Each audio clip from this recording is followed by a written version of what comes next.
По време на празници обикновено хората хапват повечко. Резултатът – няколко излишни килограма, чувство за вина и опашки пред лекарските кабинети.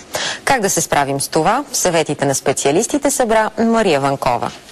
Излишните килограми са така наречените лечебни танци. Преди около 40 години санаториумите започват да лекуват чрез рок-н-рол, ръченица, а напоследък и с салса.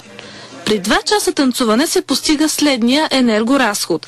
При мъжете от 18 до 39 годишна възраст се изразходват около 680 килокалории, а тези от 40 до 60 годишна възраст топят близо 660 килокалории.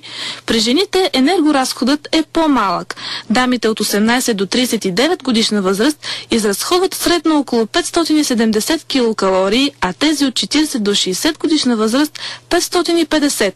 Или казано по друг начин, 2 часа танци премахват следите от един изяден шоколад.